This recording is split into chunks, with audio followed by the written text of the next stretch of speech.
নমস্কাৰ, মই সাংবাদিক পংকজে আপোনাক সকলোকে পুনৰবাৰ মোৰ ইউটিউব চেনেল তথা ফেচবুক পেজ পংকজ লিমকালাৰ আন্তৰিকতাৰে স্বাগতম জনাই লৈ আনিছোঁ এই মুহূৰ্তত এটা অতিকৈ মৰ্মান্তিক খবৰ। গতিকে চাই থাকক সম্পূৰ্ণ ভিডিঅ'টো। সবিশেষ তথ্য দিয়াৰ পূৰ্বে ক'লেও বিচাৰিছোঁ, যদিহে আপোনালোকে অনাগত সময়ত মোৰ ইউটিউব চেনেল তথা ফেচবুক পেজ পংকজ লিমকাৰ জৰিয়তে বিভিন্ন দিশৰ খা খবৰসমূহ জানিব বিচাৰে বা চাব বিচাৰে, তেন্তে ছাবস্ক্ৰাইব কৰি থৈ দিব পাৰে মোৰ YouTube channel Pankaj Limca, follow' কৰি থৈ দিব পাৰে মোৰ ফেচবুক পেজ পংকজ লিমকা।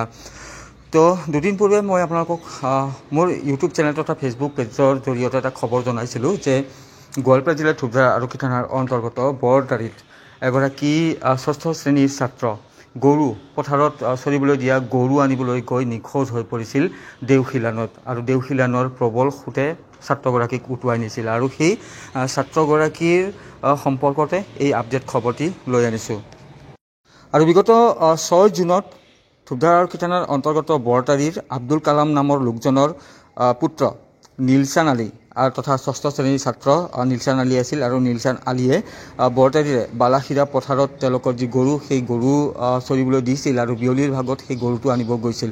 গৰুটো আনোতে নদীখন পাৰ হ'ব লাগে, দেওশিলা নৈখন পাৰ হ'ব লাগে, স্ক্ৰীণত আপোনালোকে দেখি আছে। আৰু সেই নৈখন পাৰ হ'বলৈ লওঁতে গৰুৰ নেজডালত ধৰি নীলচানে পাৰ হৈ আছিল আৰু নদীৰ মাজভাগত পাওঁতে কিবাকৈ নেজডালৰ পৰা হাতখন এৰা খায় নীলচান আলী। তাৰপিছতে সন্ধানহীন হৈ পৰে, প্ৰবল সোঁতে উটুৱাই নিয়ে। যোৱাকালি স্ক্ৰীণত আপোনালোকে দেখি আছে, এয়া যোৱাকালিৰ দৃশ্য। ধুবৰা আৰক্ষী তাত উপস্থিত হয়, তেওঁলোকে প্ৰাথমিক তদন্ত কৰে, মোতায়েন কৰে তেওঁলোকে SDRFৰ দল। আৰু তাৰপিছতে তেওঁলোকে ৰাতিপুৱাৰ ভাগৰ প্ৰায় 6 তাৰিখে সন্ধিয়া মাতিছিল যদিও নিশা হৈছিল, সেইকাৰণে তেওঁলোকৰ যি অভিযান ছাত্ৰজনৰ সন্ধানত সেই সন্ধিয়া হোৱাৰ বাবে বা নিশা অহাৰ বাবে তেওঁলোকে কৰিব নোৱাৰিলে। আৰু যোৱাকালিৰ পৰা তেওঁলোকে ৰাতিপুৱাৰ ভাগৰ পৰাই দেওশিলা নৈত নিৰুদ্দেশ হোৱা ছাত্ৰজনৰ সন্ধানত তেওঁলোকে অভিযান চলায়। আৰু ৰাতিপুৱাৰ ভাগৰ পৰা তেওঁলোকে অভিযান চলাই আছিল বিভিন্ন স্থানত নৈখনৰ। কিন্তু বিয়লিৰ ভাগত প্ৰায় 24 ঘণ্টা উকলি যোৱাৰ পিছত দেখিবলৈ পোৱা গ'ল যে ধুবৰাৰ যি আৰক্ষী থানাৰ অন্তৰ্গত যি পদুপাৰা বজাৰ, সেই পদুপাৰা বজাৰৰ কাষেৰে দেওশিলা নৈখন বৈ গৈছে।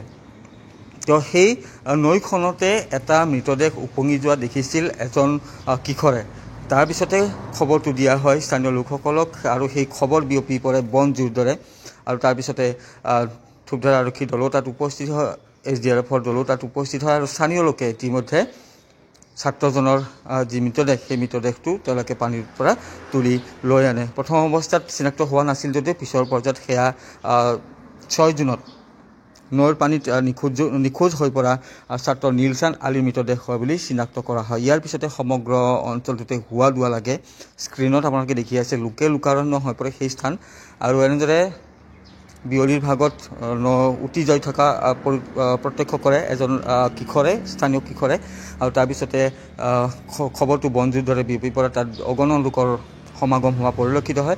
আৰু তেওঁলোকে নৈখনত নামি গৈ এনেদৰে ছাত্ৰজনৰ মৃতদেহটো উঠাই লৈ আনে। আজি ৰাতিপুৱাৰ ভাগত মৃতদেহটো মৰ্তৰ পৰীক্ষাৰ বাবে গোৱালপাৰালৈ প্ৰেৰণ কৰা হৈছে। তো অভিভাৱকসকল অত্যন্ত সাৱধান হওক, আপোনালোকৰ ল'ৰা ছোৱালী এই ধৰণৰ ঘটনাৰ সন্মুখীন নহয়, যিহেতু বৰ্তমান বাৰিষা, নৈ বিল খাল পথাৰ আদি সকলো ভৰি আছে। দুদিন পূৰ্বে গোৱালপাৰা জিলাৰে কৃষ্ণাত 3গৰাকী ভনীয়ে মৃত্যু সাবটি ল'বলগীয়া হৈছিল এটা পথাৰৰ যি গাঁত আছিলে সেই গাঁতত পৰি।